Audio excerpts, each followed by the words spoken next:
Salut à tous, c'est Maya et si je vous retrouve aujourd'hui c'est pour une toute nouvelle vidéo. Aujourd'hui on va parler des livres que j'avais dans ma palle et que j'ai décidé de ne plus lire. Ça s'appelle un book unhaul il me semble, c'est-à-dire que c'est pas un haul, du coup c'est un unhaul vu que j'enlève des livres au lieu d'en rajouter. Avant de commencer cette vidéo, je vais vous montrer plusieurs livres. Si vous les avez lus et que c'est vos coups de cœur ou que vous les avez adorés ou voilà, n'hésitez pas à me le dire en commentaire. Pour que je sache en fait, ou à me le dire sur Instagram ou où vous voulez, que je sache si ça vaut le coup que je les ramène dans ma palle plutôt que je les évince à jamais. Je vais commencer donc par les livres qui sont dans ma palle depuis un long moment et que je les ai toujours pas lus parce que j'ai plus envie de les lire. Et je vais surtout vous expliquer les raisons de pourquoi j'ai plus envie de les lire. Donc le premier, il s'agit de Vampire Diaries de bien évidemment L.J. Smith. En fait, je l'ai acheté j'étais au lycée. Non, j'étais pas au lycée, j'étais en première année de L1 à la fac. En sachant que j'ai validé mon M2 l'année dernière. Donc ça fait un moment et j'ai plus du tout envie de lire en fait ce livre. Pour la simple et bonne raison que je le trouve trop enfantin, comme certains que je vais vous présenter aussi par la suite. Voilà, ça me rappelle vraiment le début de la série de Vampire Diaries où voilà, quand je regardais ça j'étais encore au collège, donc voilà. Et je connais l'histoire, vu que j'ai vu la série, je sais que ça va être un énième triangle amoureux, même si j'adore Damon. C'est un de mes personnages préférés au monde, surtout dans les séries, je le trouve magnifique, j'adore Ian Somerhalder. Mais voilà, j'ai plus du tout envie de lire ce livre, pour moi ce sera un calvaire de lire. J'avais même lu le journal de Stephen, le tome 1, et franchement, alors déjà Stephen, c'est pas du tout mon personnage préféré, mais je sais plus pourquoi j'avais acheté ce livre. Mais franchement, voilà, je me suis dit si c'est pour encore plonger dans une histoire chiante, gnangnante, à détester encore le personnage principal parce que voilà quoi. Ensuite, le livre prochain n'est pas un livre mais bien une trilogie. Il s'agit de Unbreak Me de Lexi Ryan.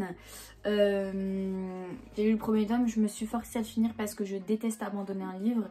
Et voilà, c'est un de mes défauts on va dire, parce que des fois c'est mieux d'abandonner un livre plutôt que de galérer à continuer à lire le livre et finalement après avoir une panne de lecture, enfin bref. Mais celui-ci, voilà, je me suis forcée à le finir, je voulais quand même savoir comment se terminait l'histoire, même si on se doute un peu quand même. L'histoire est trop concon, elle est nunuche, elle est nulle. C'est trop en fait, enfin non, tu rencontres quelqu'un une semaine après, t'es pas genre limite à te marier avec, enfin non, enfin... Là-dedans, on a l'impression que c'est ça, c'est que les personnages, ils vont passer le reste de leur vie ensemble, ça fait une semaine qu'ils viennent de se connaître, non. Et puis je suis non plus pas très fan de la plume de l'auteur, je sais pas si c'était français ce que je dis, mais vous avez compris. Je sais pas, je trouve ça trop simple, trop... en mode fanfiction en fait, comme si... Enfin, pas fanfiction, mais plutôt parce que y a pas vraiment de... Et oui, je suis con parce que le mec, c'est une star, j'avais zappé. C'est un chanteur, je crois, de rock ou un bail du genre. Et voilà, donc ça aurait très bien pu être une fanfiction écrite sur Wattpad, enfin... Après je critique pas du tout les fanfictions sur Wattpad parce qu'il y en a qui sont très très bien. Mais quand je repense à mes fanfictions que j'écrivais moi, c'est pour ça en fait que voilà, c'est ça à quoi ça me fait penser. C'est qu'il n'y a pas vraiment de style en fait, c'est posé comme ça et voilà. Donc c'est la raison pour laquelle je pense arrêter de lire cette trilogie. Voilà, je déteste jeter des livres, surtout quand ils sont neufs. Enfin, je vais pas les jeter, je vais les vendre ou les donner. Et en plus, je suis en train de regarder le résumé, c'est pas les mêmes personnages, mais bon. Non, je pense pas, je vais les enlever tout de suite de cette pile à lire. Ensuite, le prochain livre dont j'ai envie de vous parler, vous allez me jeter des pierres. Pour les fans en tout cas. Il s'agit de Game of Thrones, le tome 1 que j'avais acheté, qui fait 1000 pages. Non, j'exagère. 785. Bref, dans tous les cas, j'ai jamais vu la série. C'est-à-dire qu'il n'y a que les avis des gens dans ma tête, comme quoi c'est une super série, et le livre, j'ai pas vraiment d'avis dessus. J'ai pas eu vraiment de... J'ai pas vu de personnes qui l'ont lu. Et voilà, et je me dis, déjà c'est écrit tout petit, j'ai peur de m'ennuyer dans un monde que je ne connais pas.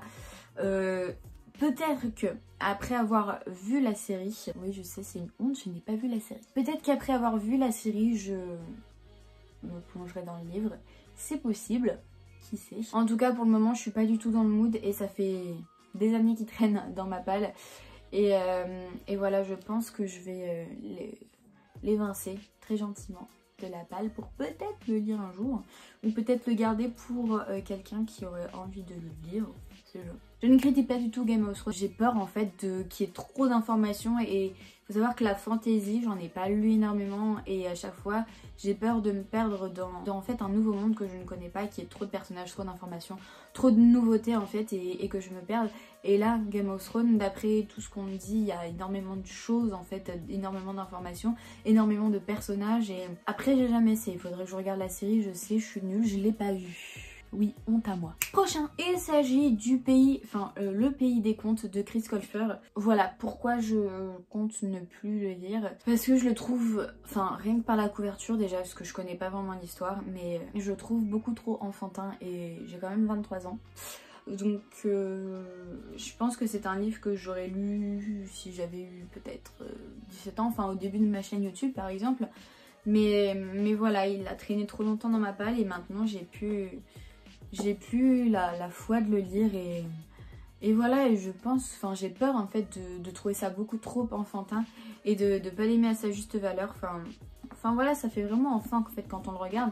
Après même il a quand même pas mal de pages, donc il a quand même 400 pages. Est-ce que ce livre vaut la peine d'être lu? Je ne sais pas, mais pour le moment c'est plus du tout dans mes envies de lecture, donc je pense lui aussi l'évincer tout doucement. Et pour rester avec Chris Colfer, je pense aussi ne plus lire le livre Struck que j'avais acheté une vente privée Michel Lafon. Souvent quand il y a les ventes privées Michel Lafon, je suis là, oh peut-être ça, peut-être ça, peut-être ça, peut-être ça, et je me retrouve à avoir des livres que finalement c'est pas mon genre de lecture et que je me dis bah peut-être que je le lirai, et finalement voilà le résultat, c'est que ça fait 3-4 ans qu'il est là dans ma palle et que toujours pas lu quoi. C'est un livre que je trouve trop enfantin aussi, trop en mode du lycée, tout ça, c'est bon quoi, l'époque du lycée c'est fait comme Vampire Diaries en fait. Voilà, je suis sûre qu'il est intéressant, que voilà, que beaucoup de personnes l'ont aimé, mais c'est pas pour moi, c'est plus pour moi. Et enfin un autre livre que j'ai décidé d'enlever de ma palle, il s'agit de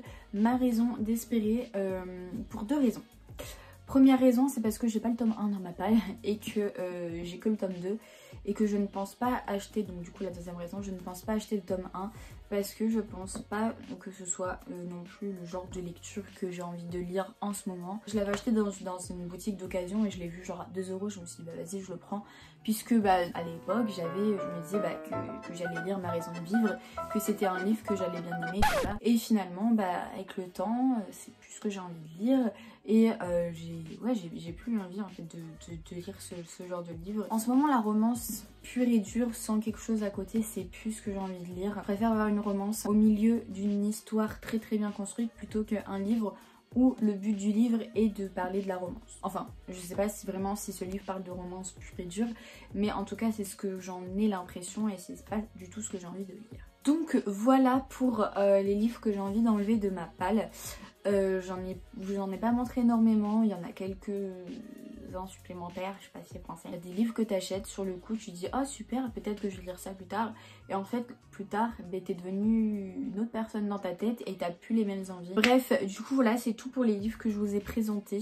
Je vais les répertorier si vous voulez dans la barre d'infos, et n'hésitez pas à me dire ce que vous en avez pensé. Allez, je vous fais de gros bisous et je vous dis à la prochaine vidéo, bye bye.